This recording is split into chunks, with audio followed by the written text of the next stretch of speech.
ಎಲ್ಲರಿಗೂ ನಮಸ್ಕಾರ, welcome back to my YouTube channel. Time already 7:30 ಆಯಿತು. ಬೆಳಗ್ಗೆ ಬ್ರೇಕ್ಫಾಸ್ಟ್ಗೆ ಪೊಂಗಲ್ ಮಾಡಿದ್ದೀನಿ. ಹೊರಗಡೆ ಮಳೆ ಬಂದು ತಣ್ಣಗಾಗ್ತಿದೆ. ಇವತ್ತು ಸುಮಾರು ಒಂದು ವಾರ ಸಖತ್ ಸೆಕೆ ಇತ್ತು. ಇವತ್ತು ಸಡನ್ ಒಂದು 2 ಡೇಸಿಂದ ಕಂಟಿನ್ಯೂ ಮಳೆ ಬಂದು ತಣ್ಣಗಾಗ್ತಿದೆ. ಸೊ ಇವತ್ತಿನ ಒಂದು ಡೈಲಿ ವ್ಲಾಗು ಮಿಸ್ ಮಾಡ್ದೇನೆ ಎಂಡ್ವರೆಗೂ ನೋಡಿ. ಈಗ 8 ಗಂಟೆ ಆಯಿತು ಬೆಳಗ್ಗೆ. ನಮ್ಮ ಪಾಪುಗೆಲ್ಲ ತಿಂಡಿ ರೆಡಿ ಮಾಡ್ಕೊಂಡು ತಿನ್ಸ್ಕೊಂಡು ಈಗ ಸ್ಕೂಲಿಗೆ ಡ್ರಾಪ್ ಮಾಡೋಕ್ಕೆ ಹೋಗ್ತಾ ಇದ್ದೀನಿ. ತುಂಬ ಜೋರಾಗಿ ಮಳೆ ಬರ್ತಿದೆ. ಸೊ ಟ್ಯಾಕ್ಸಿನೂ ಕೂಡ ಸಿಗೋದಿಲ್ಲ. ಚೈನಾದಲ್ಲಿ ಮಳೆ ಟೈಮಲ್ಲಿ ತುಂಬ ಜನ mode of transportation taxi use ಮಾಡ್ತಾರೆ ಕಂಪ್ನಿಗೆಲ್ಲ ಹೋಗೋದಕ್ಕೋಸ್ಕರ. ಸೊ ತುಂಬ ವೇಟಿಂಗ್ ಇರುತ್ತೆ ಟ್ಯಾಕ್ಸಿನಲ್ಲಿ. ಸೊ ನಾನು ನೋಡ್ತೀವಿ ಒಂದು 5 ಮಿನಿಟ್ಸು ತುಂಬ ವೇಟಿಂಗ್ ತೋರಿಸ್ತಿತ್ತು, ಕ್ಯೂ ಇತ್ತು. ಸೊ ಅದಕ್ಕೋಸ್ಕರ ಈಗ ಮೆಟ್ರೋದಲ್ಲಿ ಹೋಗೋಣ ಅಂತ ಹೋಗ್ತಾ ಇದ್ದೀನಿ.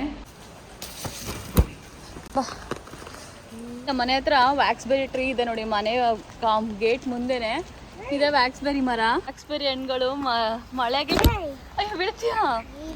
ಮಳೆಗೆ ವ್ಯಾಕ್ಸ್ಬೆರಿ ಹಣ್ಣೆಲ್ಲ ತುಂಬ ಬಿದ್ದಿದೆ ನೆಲದ ಮೇಲೆ. ಮರದ ಮೇಲೂ ಅಷ್ಟೇ ಜಾಸ್ತಿ ಬಿಟ್ಟಿದೆ ಹಣ್ಣುಗಳು. ಜಾರಿದೆ ಕಣಪ್ಪ, ಇದು ಅಪ್ಪಚ್ಚಿ ಆಗಿರುತ್ತಲ್ಲ ಅದಕ್ಕೆ.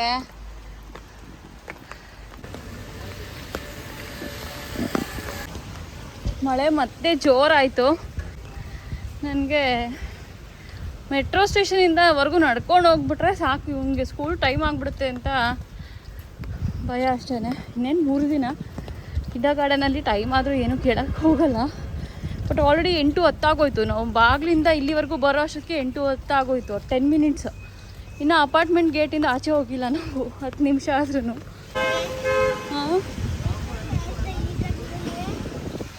ಗೊತ್ತಿಲ್ಲ ಕಣಪ್ಪ, ಅದು ಅವ್ರ ಕಡೆ ಕೆಲಸ ಮಾಡೋದು ನಂಗೆ ಏನು ಗೊತ್ತಿರುತ್ತೆ ಅವ್ರು ಯಾವ ಥರ ಮಾಡ್ತಾರೆ ಅಂತ.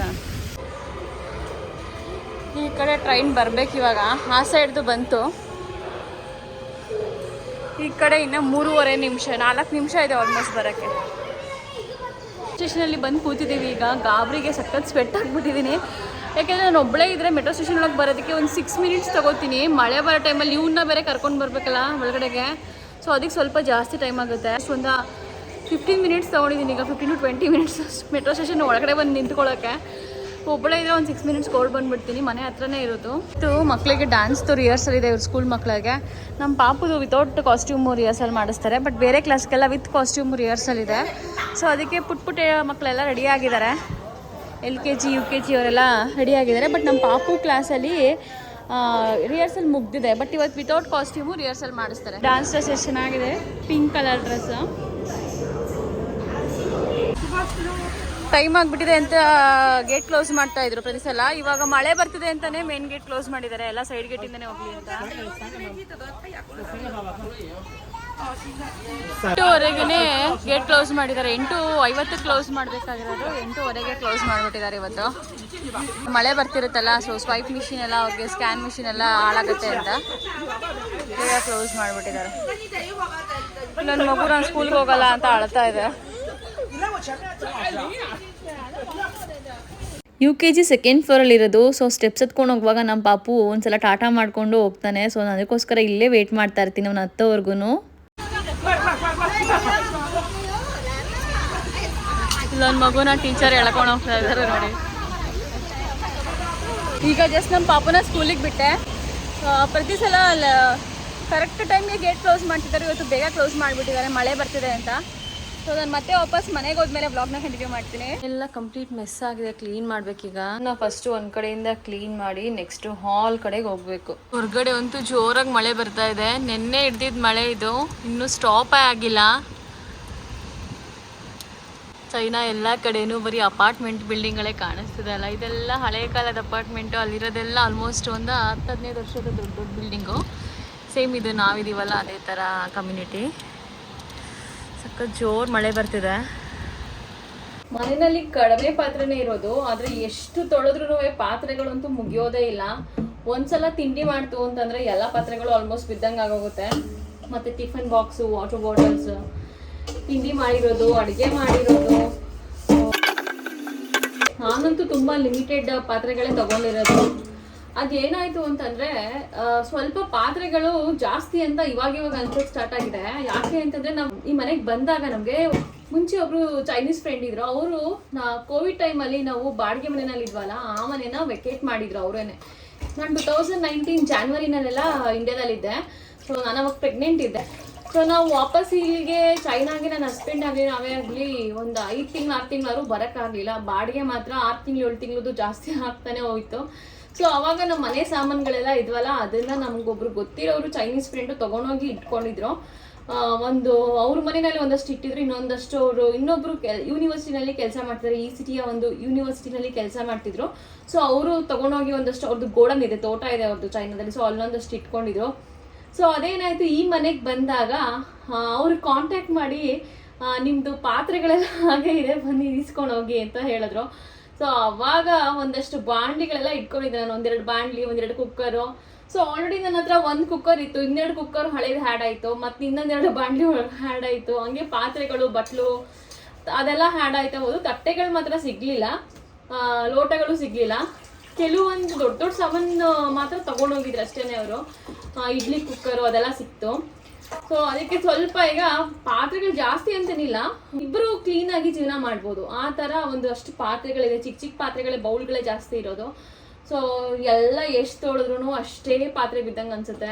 ಇವಾಗ ನಾನು ಮತ್ತು ನನ್ನ ಇಬ್ಬರು ಚೈನೀಸ್ ಫ್ರೆಂಡ್ಸ್ ಬ್ಯಾಡ್ಮಿಂಟನ್ ಆಡೋಣ ಅಂತ ಹೊರಗಡೆ ಹೋಗ್ತಾ ಇದ್ದೀನಿ.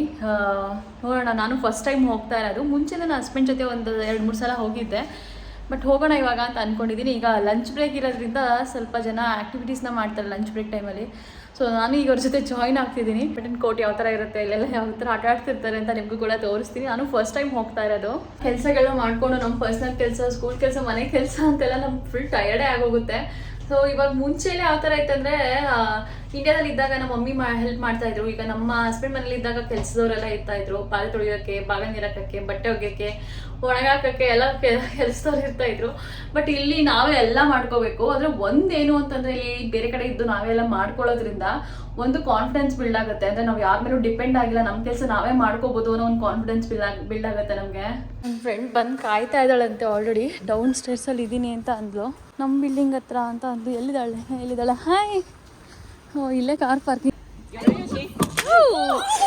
ಇಲ್ಲಿ ಬ್ಯಾಡ್ಮಿಂಟನ್ ಕೋರ್ಟ್ ಇಲ್ಲೇನೆ. ಸೊ ಇಲ್ಲಿ ಕೆಲವ್ರು ಕಾರ್ಡ್ ಮಾಡಿಸಿರ್ತಾರೆ, ಕೆಲವ್ರು ಹಾಗೆ ಡೈರೆಕ್ಟಾಗಿ ಪೇ ಮಾಡಿ ಆಟಾಡಕ್ಕೆ ಹೋಗ್ತಾರೆ. ಜೊತೆಗೆ ಟೆನ್ನಿಸ್ ಆಡೋದು ಕೂಡ ಒಂದು ಕೋರ್ಟ್ ಇದೆ ಇಲ್ಲಿ. ಸೊ ಸುಮಾರು ಜನ ಆಡ್ತಿರ್ತಾರೆ, ನೋಡ್ಬೋದು. ಇಲ್ಲಿ ಇವರೆಲ್ಲ ಪ್ಲೇಯರ್ಸ್ ಅಂತ ಅಂದರೆ ಪ್ರಾಕ್ಟೀಸ್ ಮಾಡ್ತಿರ್ತಾರೆ ಅಂತಲ್ಲ, ಒಂದು ಹಾಬಿ ಇದು ಅವ್ರಿಗೆ. ಅಂದರೆ ಟೈಮ್ ಇದ್ದಾಗ ಬಂದು ಈ ಥರ ಆಡೋದು ಒಂದು ಹಾಬಿ.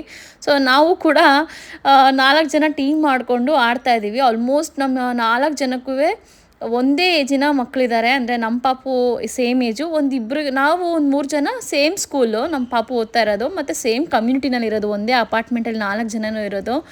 ಸೊ ಹಾಗೆ ಆಟಾಡ್ತಾ ಮಕ್ಕಳನ್ನೆಲ್ಲ ಆಚೆ ಕರ್ಕೊಂಡು ಹೋಗ್ತಾ ಇದ್ವಲ್ಲ, ಅಲ್ಲಿ ಗ್ರೌಂಡ್ ಏನಿದೆ ಲಾನ್ ಹತ್ರ, ಅಲ್ಲೆಲ್ಲ ಆಟಾಡಿಸುವಾಗ ಪರಿಚಯ ಆಗಿದ್ದು ನನಗೆ ಇವ್ರು 3 ಜನ. ಸೊ ತುಂಬ ಒಳ್ಳೆಯವರು, ತುಂಬ ಮೃದು ಸ್ವಭಾವದವ್ರು ಇವ್ರು 3 ಜನನೂ. ಸೊ ನನಗೆ ಒಂದೊಳ್ಳೆ ಫ್ರೆಂಡ್ಶಿಪ್, ಒಂದು good vibes, positive vibes feel ಆಗುತ್ತೆ ಅಂತಲೇ ಹೇಳ್ಬೋದು ಇವ್ರ ಜೊತೆ. ಒಂದು ಸಲ ಮಾತಾಡುವಾಗ ನಮ್ಮ ಪಾಪು ಸ್ಕೂಲ್ ವಿಚಾರ ಆಗಿರ್ಬೋದು, ಪ್ರತಿಯೊಂದೂ ಮೆಸೇಜ್ ಮಾಡಿ ನನಗೆ ವಿಚಾರಿಸ್ತಾರೆ, ಕೇಳ್ತಾರೆ, ಇಂತಿಂಥ ದಿನ ಇದಿದೆ, ನೆನಪಿದೆಯಾ, ಗೊತ್ತಾಯ್ತಾ ಅಂತೆಲ್ಲ ಹೇಳ್ತಾರೆ. ನಾನು ಅಂದರೆ ಎಷ್ಟೊಂದು ಭಾಷೆ ನನಗೆ ಬರ್ದಿರೋದ್ರಿಂದ ಯಾವುದು ಮಿಸ್ಔಟ್ ಆಗಬಾರ್ದು ಅನ್ನೋ ಅಂತ ಒಂದು ರೀಸನ್ಗೋಸ್ಕರ ನನಗೆ ಒಂದು ಟೆಕ್ಸ್ಟ್ ಮೆಸೇಜಲ್ಲಿ ಪ್ರತಿಯೊಂದೂ ವಿಚಾರಿಸ್ತಾರೆ. ಈಗ ಯಾರು ಕೇಳ್ತಾರೆ, ಎಷ್ಟೊಂದು ಜನ ಅಯ್ಯೋ ನಮ್ಮ ಕಥೆನೇ ನಮಗೆ, ಅವ್ರದ್ದು ಹೆಂಗಾದರೂ ನಮಗೇನಾಗಬೇಕು, ನಾವು ಮಾಡಿಕೊಂಡ್ರೆ ಸಾಕು ಅನ್ನೋ ಫೀಲಲ್ಲಿ ಎಷ್ಟೊಂದು ಜನ ಇರುವಾಗ, ಒಂದು ಬೇರೆ ದೇಶದಲ್ಲಿ ಒಂದು ಬೇರೆ ಜನ ನಮ್ಮನ್ನ ವಿಚಾರಿಸ್ತಿದ್ದಾರೆ ಅಂತ ಅಂದರೆ ಅದು ಒಂದು ಗುಡ್ ಕನೆಕ್ಷನ್ ಅಂತಲೇ ಅನಿಸುತ್ತೆ. ಸೊ ನನಗೆ ಒಂದು ಒಳ್ಳೆ ವೈಬ್ಸ್ ಕೊಡೋ ಅಂಥ ಫ್ರೆಂಡ್ಸ್ ಇಲ್ಲಿ ಕೂಡ ಸಿಕ್ಕಿದ್ರು. ಅದು 4 ಜನ ಅಂತ ಅಷ್ಟೇ ಅಲ್ಲ, ನನಗೆ ಗೊತ್ತಿರೋ ಅಂಥ ಪ್ರತಿಯೊಬ್ಬರು ಚೈನೀಸು ಕೂಡ ತುಂಬಾ ಒಳ್ಳೆಯವರು, ಅಷ್ಟು ಕಾಮ್ ಆಗಿರ್ತಾರೆ. ಅಂದರೆ ಏನಂತಂದರೆ, ಈಗ ನಮ್ಮದೇ ಬೇರೆ ಮನಸ್ಥಿತಿ ಇರುತ್ತೆ, ಅವ್ರದ್ದೇ ಬೇರೆ ಮನಸ್ಥಿತಿ ಇರುತ್ತೆ, ವಿಚಾರಗಳು ಬೇರೆ ಇರುತ್ತೆ, ಅವ್ರದ್ದೇ ಬೇರೆ ವಿಚಾರಗಳಿರುತ್ತೆ. ಬಟ್ ನಾವು ಒಟ್ಟಿಗೆ ಬಂದಾಗ ನಮ್ಮದು ಏನು ವಿಚಾರ ಇರುತ್ತೋ ಅದೆಲ್ಲ ಸೇಮ್ ಥರ. ಈಗ ನಾವು ಒಂದು ರೆಸ್ಟೋರೆಂಟ್ಗೆ ಹೋದ್ರೂ ಅವರು ಒಂದಷ್ಟು ನಾನ್ ವೆಜ್ ತಿನ್ನೋದ್ರಲ್ಲಿ, ಬೇಡ ನಾನು ನಾನ್ ವೆಜ್ ತಿನ್ನಲ್ಲ ಇವತ್ತು, ನೀವು ವೆಜ್ಜೇ ಬನ್ನಿ, ನಾನು ವೆಜ್ಜೇ ತಿಂತೀನಿ, ಆ ಥರ ಎಲ್ಲ ಮಾಡ್ತಾರೆ. ಸೊ ಯಾರು ನಮಗೋಸ್ಕರ ಯಾಕೆ ಇವರು ಅಡ್ಜಸ್ಟ್ ಮಾಡ್ಕೋಬೇಕು ಅನ್ನೋ ಥರ ಫೀಲ್ ಆಗುತ್ತೆ. ಸುಮಾರು ಜನ ಅಡ್ಜಸ್ಟೇ ಆಗಲ್ಲ, ಎಷ್ಟೊಂದು ಕಡೆ ನೋಡ್ತಾ ಇರ್ತೀವಿ, ಇವ್ರಿಗೆ ಯಾಕೆ ನಾವು ಅಡ್ಜಸ್ಟ್ ಆಗಬೇಕು ಅನ್ನೋ ಥರ ಇರ್ತಾರೆ. ಆ ಥರದ್ರಲ್ಲಿ ಇವ್ರು ಯಾರೋ ಎಲ್ಲಿಯವರೋ, ಯಾರೋ ಬೇರೆಯವರು, ಇವ್ರು ನಮ್ಗೆ ಅಡ್ಜಸ್ಟ್ ಆಗ್ತಾರೆ ಕೆಲವೊಂದು ಸತಿ ಅಂತ ಅನಿಸುತ್ತೆ. ಅದಕ್ಕೆ ಹೇಳೋದು, ವಿಚಾರಗಳಿಗೆ ರಕ್ತ ಸಂಬಂಧನೇ ಆಗಬೇಕು ಅಂತ ಏನಿಲ್ಲ, ಒಳ್ಳೆ ಮನಸ್ಸಿದ್ರೆ ಸಾಕು ಅಂತ. ಆಟ ಎಲ್ಲ ಆಡಿದ್ಮೇಲೆ ಊಟ ಮಾಡ್ಕೊಂಡು ಮನೆಗೆ ಹೋಗೋಣ ಅಂತ ಅಂದರು. ಸೊ ಮಾಲಾತಾಂಗ್ ಅಂತ ಇಲ್ಲಿ ವೆಜ್ ಕೂಡ ಸಿಗುತ್ತೆ, ಅದು ತಗೋತಾ ಇದ್ದೀನಿ. ಒಂದು ಲೋಕಲ್ ಮಾಲಾತಾಂಗ್ ರೆಸ್ಟೋರೆಂಟ್ಗೆ ಬಂದಿದ್ದೀವಿ. ಬಟ್ ಮಾಲಾತಾಂಗ್ ಅಂತಂದರೆ ನಮಗೆ ಕೆಲವೊಂದು ರೆಸ್ಟೋರೆಂಟಲ್ಲಿ ಮಾತ್ರ ಮಾಡ್ತಾರೆ ಅಂದ್ಕೊಂಡಿದ್ದೆ, ತುಂಬ ರೆಸ್ಟೋರೆಂಟ್ಗಳಲ್ಲಿ ಮಾಡ್ತಾರೆ, ಬಟ್ ನನಗೆ ಗೊತ್ತಿರಲಿಲ್ಲ ಅದು. ಇಲ್ಲಿ ನಂದು ಬಿಲ್ಲಿಂಗ್ ಆಗಿದೆ, ಬಿಲ್ಲಿಂಗ್ ನಂಬರು ಮತ್ತು ದುಡ್ಡು ಇಷ್ಟು ಬಂದಿದ್ದಾರೆ, ಅಲ್ಲಿ ನನ್ನ ಫ್ರೆಂಡ್ದಿದೆ. ಇನ್ನು 3 ಜನ ಅಲ್ಲಿ ಬಿಲ್ಲಿಂಗ್ ಮಾಡಿಸ್ತಾ ಇದ್ದಾರೆ. ಇದೇ ನಂದು pot full of mala tang veg. So ಊಟ ಮಾಡಿಕೊಂಡು KTVಗೆ ಹೋಗೋಣ ಅಂತಂದರು. KTV ಬಂದು ನಮ್ಮ ಅಪಾರ್ಟ್ಮೆಂಟ್ ಎದುರುಗಡೆನೇ ಇರೋದು. ನನ್ನ ಹಸ್ಬೆಂಡ್ ಕಂಪ್ನಿನೂ ಅಲ್ಲೇ ಹತ್ರದಲ್ಲೇ ಇರೋದು. ಸೊ ಜೋರು ಮಳೆ ಬರ್ತಾಯಿತ್ತು. ಸೊ KTVಗೆ ಹೋಗ್ತಾ ಇದ್ದೀವಿ. KTV ಅಂತಂದರೆ ಏನು ಅಂತ ಎಲ್ಲರಿಗೂ ಏನು ಅಂತ ಅನಿಸ್ಬೋದು. ಏನಂದರೆ ಇಲ್ಲಿ ಮೈಕ್ ಕೊಟ್ಟಿರ್ತಾರೆ. ಮೈಕಲ್ಲಿ ನಮಗೆ ಎಷ್ಟು ಬೇಕೋ ಅಷ್ಟು ಜೋರಾಗಿ ಕಿರ್ಚ್ಕೊಂಡು ಹಾಡು ಹೇಳ್ಬೋದು. ಸೊ ಸಂಗೀತ ಪ್ರಿಯರಿಗೆ ಇದೊಂದು KTV ಅಂತ ಹೇಳ್ಬೋದು ಚೈನಾದಲ್ಲಿ. ಮೈಕ್ ಕೊಟ್ಟಿದ್ದಾರೆ, ಮೈಕ್ಗೆ ಕವರ್ ಹಾಕಿದ್ದಾರೆ. ಸೊ ಇಲ್ಲೊಂದು TV ಇದೆ, ಇದು ಕೂಡ TV ಇದೆ. ಸೊ ಮೈಕ್ ಇಟ್ಕೊಂಡು ಆಲ್ರೆಡಿ ಮೈಕ್ ವರ್ಕ್ ಆಗ್ತಾ ಇದೆ. ಮೈಕ್ ಇಟ್ಕೊಂಡು ಹಾಡು ಹೇಳೋದು ಚೀನಿಯರ್ಗೆ ಒಂದು ಇರ್ಬೋದು ಅಥವಾ ಅವ್ರಿಗೆ ಅಭ್ಯಾಸ ಅಂತ ಹೇಳ್ಬೋದು, ಗೊತ್ತಿಲ್ಲ.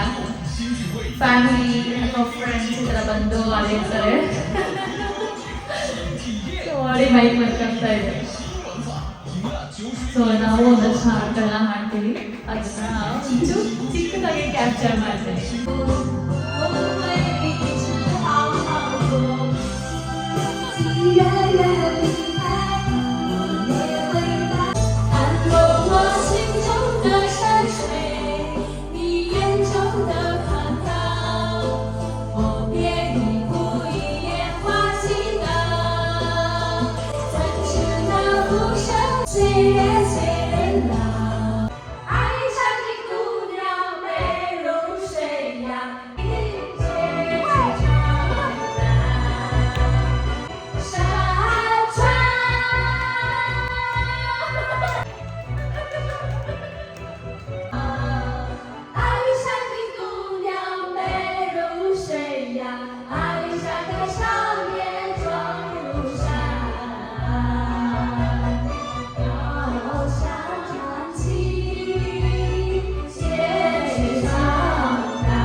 ಮೀನ್ವೇಲ್ ನಮಗೆ ಯಾವುದಾದ್ರೂ ಜ್ಯೂಸ್ ಅಥವಾ ಫುಡ್ ಬೇಕು ಅಂದರೆ ಇಲ್ಲೇ ಕೂತ್ಕೊಂಡು ಆರ್ಡರ್ನ ಮಾಡ್ಕೋಬೋದು. ಸೊ ನಾವು ಕೂಡ ಇಲ್ಲಿ ಒಂದು ಪೀಚ್ ಜ್ಯೂಸು ಮತ್ತು 2 ಮ್ಯಾಂಗೋ ಮತ್ತು ಒಂದು ಕಿವಿ ಫ್ರೂಟ್ ಜ್ಯೂಸ್ನ ಆರ್ಡರ್ ಮಾಡ್ಕೊಂಡಿದ್ದೀವಿ. ಚೈನಾದ ಈ KTV ಯಾವ ಥರ ಅಂತಂದರೆ, ಈಗ ನಮ್ಮ ಕಡೆ ಎಲ್ಲ ಸುಮಾರು ಕಡೆ ಬರ್ಡೇ ಸೆಲೆಬ್ರೇಟ್ ಮಾಡೋದಕ್ಕೆಲ್ಲ ಒಂದು ಹಾಲ್ ಕೊಡ್ತಾರಲ್ಲ, ಡೆಕೋರೇಟ್ ಎಲ್ಲ ಆಗಿರುತ್ತೆ ಆಲ್ರೆಡಿ, ಬಲೂನ್ಸ್ ಎಲ್ಲ ಸೇಮ್ ಅದೇ ಥರನೇ. ಬಟ್ ಇಲ್ಲಿ ಬರ್ಡೇನೂ ಕೂಡ ಸೆಲೆಬ್ರೇಟ್ ಮಾಡ್ಕೋಬೋದು. ಬಟ್ ಇಲ್ಲಿ ಜಾಸ್ತಿ ಏನಂದರೆ KTVನ ಹಾಡು ಹೇಳೋದಕ್ಕೋಸ್ಕರ ಯೂಸ್ ಮಾಡ್ತಾರೆ. ಇವ್ರದ್ದೊಂದು ಚೈನೀಸ್ದು ಟೋನ್ನ ಎತ್ತಿ ಹಾಡ್ತಾ ಇದ್ದಾರೆ ಎಲ್ಲರೂ. ನನಗೆ ಗೊತ್ತಿದ್ದಂತಹ ಒಂದು 3 ಚೈನೀಸ್ ಸಾಂಗ್ಸ್ನ ಅವ್ರ ಜೊತೆ ನಾನು ಹಾಡಿದೆ, ಜೊತೆಗೆ ಒಂದು ಇಂಡೋನೇಷಿಯನ್ ಸಾಂಗ್ನ ಹಾಡಿದೆ. ಸೊ ಇದಿಷ್ಟ ಆಗಿತ್ತು ಇವತ್ತಿನ ಒಂದು KTVಯ ವಿಡಿಯೋ. ಇನ್ನು ಇವತ್ತಿನ ವ್ಲಾಗ್ ನಿಮ್ಮೆಲ್ಲರಿಗೂ ಇಷ್ಟ ಆಗಿದೆ ಅಂತ ಅನ್ಕೋತೀನಿ. ಇಷ್ಟ ಆಗಿದ್ರೆ ಈ ವಿಡಿಯೋಗೊಂದು ಮೆಚ್ಚುಗೆ ಇರಲಿ. ಇನ್ನು ನನ್ನ ಚಾನಲ್ ಯಾರು ಸಬ್ಸ್ಕ್ರೈಬ್ ಮಾಡಿಲ್ವೋ ಬೇಗ ಹೋಗಿ ಸಬ್ಸ್ಕ್ರೈಬ್ ಮಾಡಿ ನನಗೆ ಸಪೋರ್ಟ್ ಮಾಡಿ ಅಂತ ಹೇಳ್ತಾ ಮತ್ತೆ ಒಂದು ಚೈನಾದ ಹೊಸ ವಿಡಿಯೋದಲ್ಲಿ ಸಿಗ್ತೀನಿ. ಅಲ್ಲಿವರೆಗೂ ಎಲ್ಲರಿಗೂ ಬಾಯ್ ಬಾಯ್.